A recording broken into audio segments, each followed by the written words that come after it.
नमस्कार, स्वागत है आप सभी का आपके लिए यूपी उत्तराखंड की आज दिन भर की खबरों का दस्तावेज लेकर हाजिर हूं मैं अनु सिंह।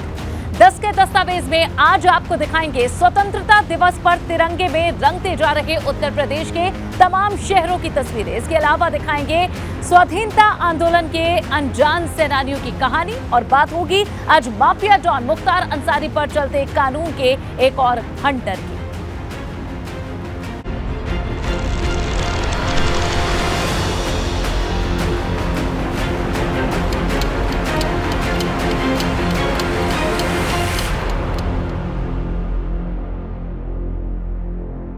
एक बड़ी खबर मिल रही है यूके SSSC पेपर लीक से जुड़ी हुई ये बड़ी जानकारी, जिसमें पेपर लीक का मास्टरमाइंड हिमाचल बॉर्डर से गिरफ्तार हो चुका है। ये बड़ी खबर, पेपर लीक का मास्टरमाइंड हाकम सिंह गिरफ्तार हो चुका है। पूछताछ के लिए STF की टीम अब रवाना हो गई है। जिला पंचायत सदस्य भी है हाकम सिंह और यही पेपर लीक का मास्टरमाइंड है जो अब गिरफ्तार हो चुका है। रवि केंद्र हमारे संवाददाता जुड़े हैं। रवि, ये बताएं कि कैसे गिरफ्तारी मुमकिन हुई है? बिल्कुल, देखिए लगातार ये आकलन लगाया जा रहा था कि जो हाकम सिंह है, जो कि इस वक्त उत्तरकाशी में जिला पंचायत सदस्य भी है, क्योंकि वहाँ पे एक मोरी ब्लॉक है, उसमें कई ऐसे विद्यार्थी थे जो अभ्यर्थी थे जिन्होंने परीक्षा दी थी और इस परीक्षा में वो पास भी हुए थे। तो ऐसे में एक शक की सुई थी जो हाकम सिंह की ओर से, और इससे पहले ये सोचा था कि हाकम सिंह यहाँ से कहीं बाहर चले गए थे और अभी भी ये बात सामने निकल कर आई है, हिमाचल भागने की फिराक में थे। लेकिन वहाँ पर जिस तरीके से STF ने ये गिरफ्तारी की है और लगातार पूछताछ जारी है, STF की टीम वहाँ पर गई है और कुल मिलाकर अगर इस पूरे मामले पर देखें तो हाकम सिंह एक बहुत महत्वपूर्ण इसमें माना जा रहा था, क्योंकि यूके SSSC पेपर लीक मामले जिस तरीके से लगातार गिरफ्तारियां हो रही थी, उसके बाद कई छात्रों से पैसे लेकर ये जो पेपर है उसको लीक किया गया था। और सूत्र ये भी बताते हैं कि हाकम सिंह द्वारा ही बच्चों में इस प्रकार के पेपर लीक के आरोप है और लाखों रुपए लेकर नौकरी लगवाने के आरोप पहले जो उस पर लग चुके हैं। वर्तमान में जिला पंचायत सदस्य भी है। ऐसे में STF अपनी पूरी पूछताछ करेगी और पूछताछ के बाद ही सामने निकल कर आएगा किस तरीके से हाकम सिंह का इस पूरे पेपर लीक प्रकरण में अपना रोल था। ठीक है रवि, शुक्रिया इस पूरी जानकारी के लिए। आजादी का अमृत महोत्सव मनाया जा रहा है। यूपी के तमाम शहर तिरंगे की रोशनी से जगमग है।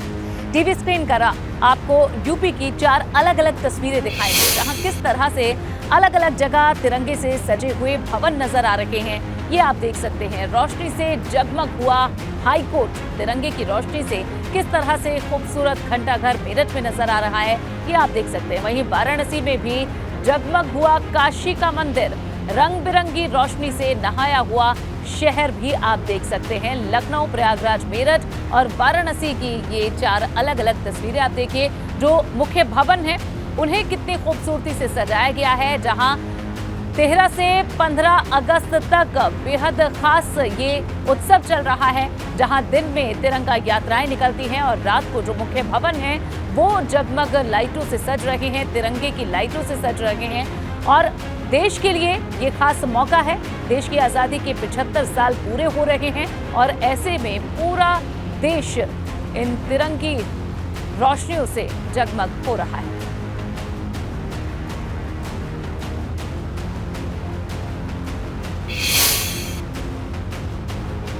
आजादी के अमृत महोत्सव के तहत राजधानी लखनऊ में खास सजावट की गई। विधानसभा भवन को यहां फेस लाइटों से सजाया गया है और साथ ही राजभवन, लोक भवन, बापू भवन, सहकारिता भवन समेत शहर के तमाम सरकारी और गैर सरकारी इमारतों को, घरों को तिरंगे बल्बों वाली झालर से खूबसूरती से सजाया गया। राजधानी के हर प्रमुख चौराहे और मार्ग पर भी सड़कों के दोनों ओर यहाँ 4 दीवारी पर लगे पेड़ों और तिरंगी रोशनी की एक अलग ही इनकी छटा नजर आ रही है। और इसी पर देखिए हमारे सहयोगी विवेक त्रिपाठी की ये खास रिपोर्ट। आजादी के अमृत महोत्सव के तहत इस बार विधानसभा की छटा कुछ निराली होगी। हम इस समय ठीक विधानसभा के बाहर खड़े हैं और आप पीछे देख रहे हैं खूबसूरत तरीके से विधानसभा को सजाया गया है। बीच में एक तिरंगे के बीच में जो चक्र होता है वो चक्र नाच रहा है और नीली, हरी, सफ़ेद, गुलाबी, लाल तरह तरह की पट्टियों से विधानसभा भवन एकदम जगमगा रहा है और खासकर फैसाड लाइटें लगाई गई हैं। फैसाड लाइटें इस विधानसभा की भव्य इमारत को और अधिक खूबसूरत बना रही हैं। दरअसल फैसाड का हिंदी अर्थ मुखौटा या अग्रभाग होता है और इस तरह की लाइट इस्तेमाल तब की जाती हैं जब किसी भी भवन की वास्तुकला को उभारना होता है। तो विधानसभा भवन को उसका जो वास्तु है उसको उभारने के लिए, उसकी खूबसूरती को उभारने के लिए इस तरह की लाइटिंग की व्यवस्था की गई। और इससे पहले ये फैसाड लाइटिंग लोक भवन में लगी थी, यानी जो संसद भवन है वहाँ पर ये लाइटें लगाई गई थी और अब इसको विधानसभा भवन लखनऊ में लगाया गया है। इसकी खास बात ये है कि अब ये लाइट यहाँ पर परमानेंट लगी रहेगी और जब भी शाम होगी तो ये लाइटें इसी तरह से जगमगाएंगी और बदलते हुए स्वरूप को दिखाएंगी, यानी जो रोशनी है, जो रंग हैं वो बदलते रहेंगे और इस विधानसभा भवन की खूबसूरती अलग तरीके से लोगों को दिखती रहेगी। चूँकि 15 अगस्त का कार्यक्रम है, 75वां आज़ादी का वर्षगांठ मनाई जा रही है, तो आजादी के अमृत महोत्सव पर प्रयागराज के चौराहों, सड़कों, रास्तों और प्रमुख बिल्डिंग्स को 3 रंगों की लाइटों से खूबसूरती से सजाया गया है। कई जगह इतनी आकर्षक सजावट की गई है कि लोग अपनी नजरें तक नहीं हटा पा रहे। पूरा प्रयागराज तिरंगी लाइटों से जगमग है। इलाहाबाद हाईकोर्ट में की गई सजावट देखते ही बन रही है।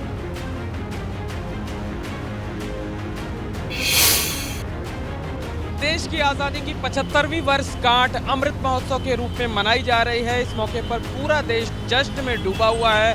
संगम नगरी प्रयागराज की बात करें तो पूरा शहर जो है वो 3 रंग में जगमगा रहा है, झिलमिला रहा है।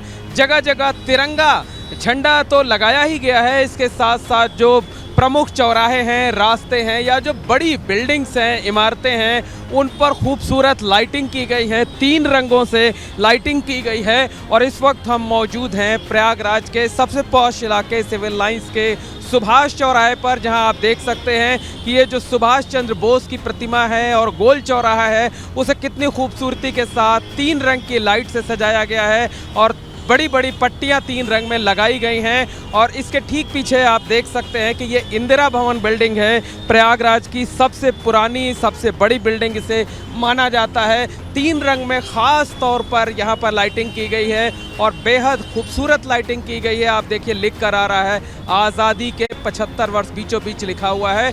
और ये जो खूबसूरत तरीके से सजावट की गई है, इसे देखने के लिए आप देखिए सड़कों पर मजमा सा लगा हुआ है। आमतौर पर शाम के वक्त यहाँ ट्रैफिक जो है वो स्मूथली चलता रहता है, लेकिन आज इन लाइटिंग्स को देखने के लिए बड़ी संख्या में लोग आए हैं। तो साफ तौर पर कहा जा सकता है कि आज़ादी के अमृत महोत्सव के मौके पर संगम नगरी प्रयागराज 3 रंगों की रोशनी से जगमगा रही है। कैमरामैन रोहित श्रीवास्तव के साथ मोहम्मद मोइन, एबीपी गंगा। वहीं आजादी की 75वीं वर्षगांठ को लेकर मेरठ का दिल कहा जाने वाला घंटाघर तिरंगे की रोशनी से जगमग है। शाम ढलते ही तिरंगे की रोशनी में रंगा घंटाघर क्रांति भूमि की पुरानी और आजादी से जुड़ी यादें ताजा कर देता है। घंटाघर के सामने खड़े होकर सेल्फी लेने वालों का भी हुजूम उमड़ा है। लोग अपने परिवार के साथ आकर यहाँ सेल्फी ले रहे हैं। आज़ादी की 75वीं वर्षगांठ और आज़ादी के अमृत महोत्सव को लेकर पूरे देश में जश्न का माहौल है। मेरठ में जो शहर का दिल कहा जाता है घंटाघर, उस घंटाघर की तस्वीरें देख लीजिए। किस तरीके से यहाँ तिरंगे की रोशनी में नहाया हुआ ये घंटाघर नजर आ रहा है। पूरी तरीके से तिरंगे की रोशनी में नहाया हुआ है और लोग यहाँ दूर दूर से आ रहे हैं, चूँकि शहर का दिल कहा जाता है घंटाघर को। और जब भी 15 अगस्त या 26 जनवरी आती है तो इसी तरीके से कभी दूधिया रोशनी में और कभी तिरंगे की रोशनी में नहाया हुआ नजर आता है। और ये देखिए कि जब शहर के दिल घंटाघर को तिरंगे की रोशनी में नहलाया गया तो देखिए शहर के आसपास के जो तमाम लोग हैं वो यहाँ पहुँच रहे हैं। कोई सेल्फी ले रहा है, कोई यहाँ वीडियो बना रहा है, कोई यहाँ फोटो खींच रहा है। जो तमाम लोग हैं यहाँ देख लीजिए। सर, एक चीज़ आपसे जानना चाहूँगा, क्या बात है यहाँ शहर का दिल घंटाघर तो तिरंगे की रोशनी में नहाया हुआ है। अभी देखा आपको कि आप सेल्फी ले रहे थे। जी हाँ भाई साहब, ये हमारे लिए बड़ा ही सौभाग्य का दिन है, क्योंकि ये राष्ट्र के लिए बहुत बड़े वाला त्यौहार है हमारा। अच्छा। और ये घंटाघर जो है हमारा, ये जान है हमारे शहर की। यहाँ अच्छा, शहर की जान है। शहर की जान है। मैं हमारा देखा भी सबके साथ फोटो और सेल्फी ले रहे थे। जी जी जी, इसी वजह से देख रहे हैं भाई साहब। ये एक हमारा रोल मॉडल है हमारे यहाँ पे, समझे जी। अच्छा, इसलिए ले रहे थे। सर, आपको भी देखा भी, आप भी सेल्फी ले रहे थे। जी, ये तिरंगे में नहाया हुआ हमारा घंटाघर है मेरठ शहर का। मैं अनुज कुमार जैन इसी शहर का निवासी हूँ। आज़ादी की ये हमारा अमृत महोत्सव चल रहा है। हम सौभाग्यशाली हैं कि हम इस उत्सव को ज्वाइन कर पा रहे हैं। अच्छा, बिल्कुल यहाँ सेल्फी तमाम लोग ले रहे हैं। और देखिए शाम के वक्त ऐसा ही नज़ारा यहाँ रहता है, रात तक बता रहे हैं कि 12-1 बजे 2 बजे तक लोग ऐसे ही रहते हैं। बिल्कुल, ये शहर घंटाघर हमारे शहर का दिल है और यहाँ पर जैसे दिल्ली के अंदर इंडिया गेट पे लोग जमा होते हैं, इसी तरीके से मेरठ के अंदर ख़ास घंटाघर पर जमा होते हैं और अपने इस धरोहर को देखते हैं और इसका अपनी सेल्फी लेते हैं। आप युवा हैं, आपको भी देख रहा हूँ पूरे जश्न मना रहे हैं आप भी। जी जी, हमारा घंटाघर ये मेरठ की शान है। जैसे दिल्ली में इंडिया गेट, चांदनी चौक वगैरह पे रात भर लोग बाग जागते हैं, इसी तरीके से हमारे मेरठ में भी लोग यहाँ पे रात को शाम के टाइम में घूमना आते हैं और अपना आनंद लेते हैं। जी, ये बहुत पुराना ऐतिहासिक जगह है। वीडियो जर्नलिस्ट सत्येंद्र सिंह के साथ सनुज शर्मा, एबीपी गंगा, मेरठ। वहीं धार्मिक नगरी वाराणसी भी आजादी के अमृत महोत्सव का इस पर रंग चढ़ा है। शहर के मंदिरों को तिरंगे की रोशनी से जगमग किया गया है।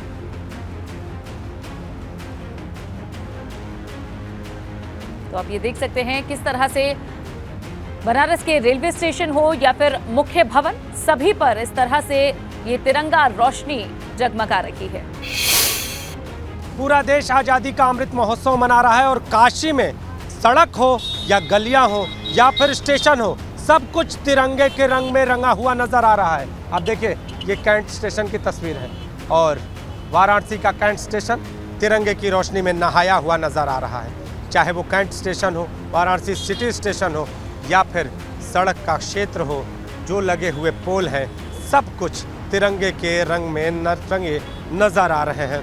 तो तिरंगे की रोशनी में नहाई हुई काशी अपने आकर्षण को और बढ़ाती हुई और हर कोई आज भारत माता की जय का उद्घोष करता हुआ नजर आ रहा है। कैमरामैन विशेष के साथ नीतीश कुमार पांडे, एबीपी गंगा, वाराणसी। और ऐसी ही कुछ तस्वीरें देहरादून में भी दिखी, जहां तिरंगे की रोशनी में देहरादून का पुलिस मुख्यालय भी सजा हुआ है। आजादी के अमृत महोत्सव पर जहां हर घर तिरंगा है, तो वहीं रात के वक्त सरकारी भवनों आदि पर तिरंगे की रोशनी अपनी अलग ही छटा बिखेर रही है। पूरे देश के साथ साथ उत्तराखंड की देशभक्ति की रंग भी आप देख सकते हैं, किस तरह के यहाँ के प्रमुख भवन रंगों में रंगे हैं। इस स्वतंत्रता दिवस जहां हर घर तिरंगा है, वहीं हर जगह तिरंगे की रोशनी भी छाई हुई है। ऐसे ही अगर आप देखेंगे तो पुलिस मुख्यालय देहरादून में भी खूब सजावट की गई है और 15 अगस्त की जो तैयारियां हैं, उससे पहले चाहे सचिवालय हो, विधानसभा हो, जो बड़े कार्यालय सरकारी हैं वो भवन हो, या फिर पुलिस महानिदेशक उत्तराखंड का कार्यालय यानी कि पुलिस का मुख्यालय PHQ, वहाँ पर भी जो तिरंगे की रोशनी है उसमें जो लाइटनिंग है वो की गई है और बहुत खूबसूरत तरीके से उत्तराखंड पुलिस मुख्यालय को सजाया गया है। और 15 अगस्त से पहले तमाम जगह शहरों में इसी तरीके की रोशनी देखने को मिल रही है।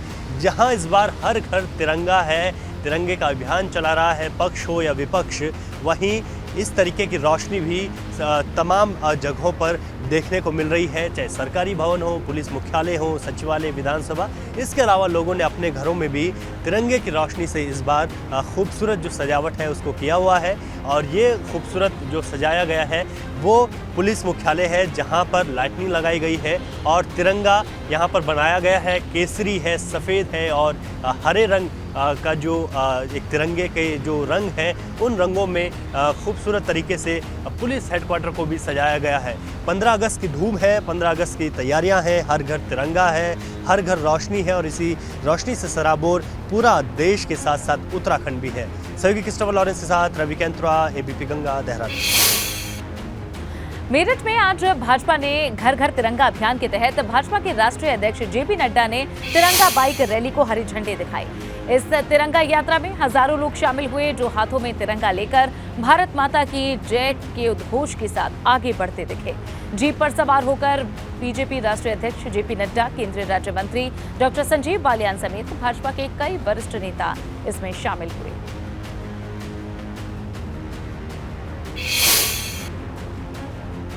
एक तरफ भाजपा के राष्ट्रीय अध्यक्ष जेपी नड्डा मेरठ में रहे, तो दूसरी तरफ मुख्यमंत्री योगी आदित्यनाथ तिरंगा यात्रा में शामिल हुए।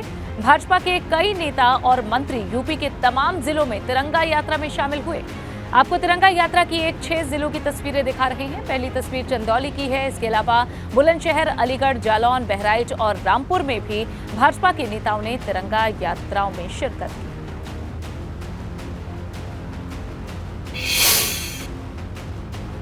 उधर कानपुर में आजादी के 75वें अमृत महोत्सव के CSJMU के छात्रों ने 75 मीटर के राष्ट्रीय ध्वज के साथ यहां प्रभात फेरी निकाली।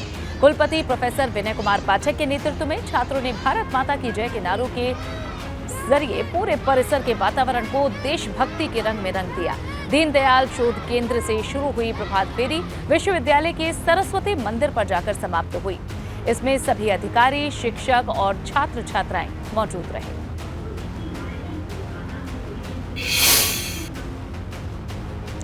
दस मई 1857 को मेरठ से शुरू हुई क्रांति के अंदर बागपत के बिजरौल गांव का जिक्र करना लाजमी हो जाता है, क्योंकि बिजरौल गांव के बाबा शामल ऐसे क्रांतिकारी थे जिन्होंने हल जोतने वाले किसानों के हाथ में हथियार थमाए और अंग्रेजों के दांत खट्टे करने का काम किया। लेकिन जंगे आजादी में बाबा शामल की कुर्बानी आज भी याद की जाती है।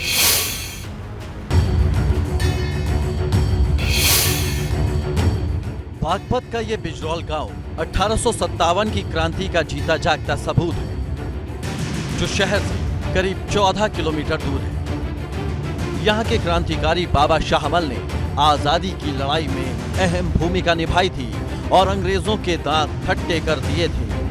आज भी उनकी बहादुरी के लोग किस्से सुनाते हैं। देश की आज़ादी का जिक्र आए, ऐसा हो नहीं सकता कि बागपत के बिजरौल गांव के बाबा शामल का नाम चर्चा में ना आए।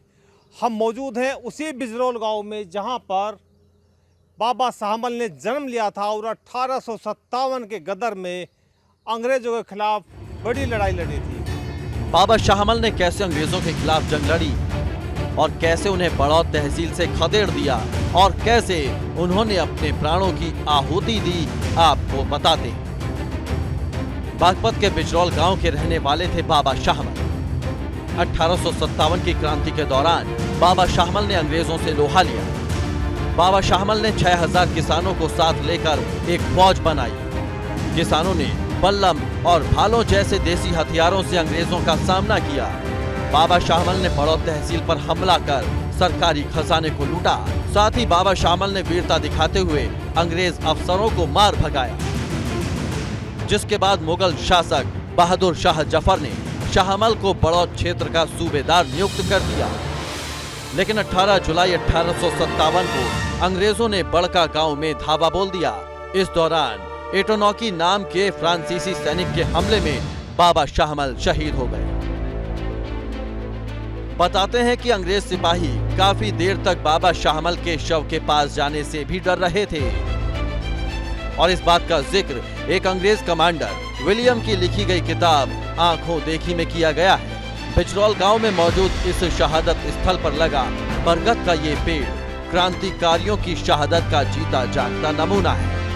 यहाँ बनी शहीद स्मारक पर उन 32 शहीद क्रांतिकारियों का जिक्र है जिन्हें अंग्रेजों ने इस पेड़ पर फांसी पर लटका दिया। यहाँ पे जो गांव में एक मीटिंग चल रही थी हमारे 32 लोगों की, अंग्रेजों ने उनको पकड़कर वहाँ पे किसी गद्दार ने बता दिया था कि आपके वहाँ खिलाफ पंचायत चल रही है, मीटिंग चल रही है मकान में। 32 लोगों को इस बरगद के पेड़ पर फांसी दे दी। बाबा शाहमल की बहादुरी की कहानी इस बिजरौल गांव के कण कण में बसी है। हालांकि उनके परिजनों को इस बात की दरकार है कि बाबा शाहमल को राष्ट्रीय स्तर पर पहचान मिले, जिससे ज्यादा लोग बाबा शाहमल के बारे में जान सकें। बागपत से एबीपी गंगा के लिए राजीव पंडित की रिपोर्ट। और इस वक्त हर कोई ऐसे ही शूरवीरों को नमन कर रहा है, उन्हें याद कर रहा है।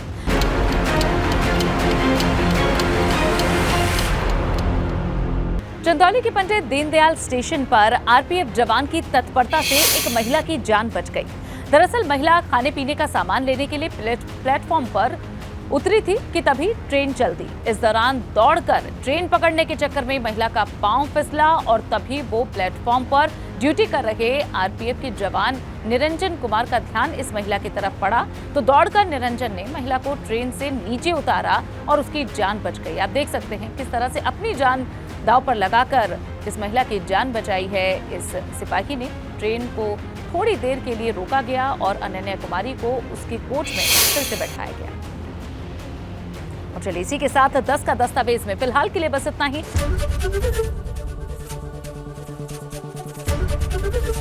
एबीपी गंगा, खबर आपकी, जुबान आपकी।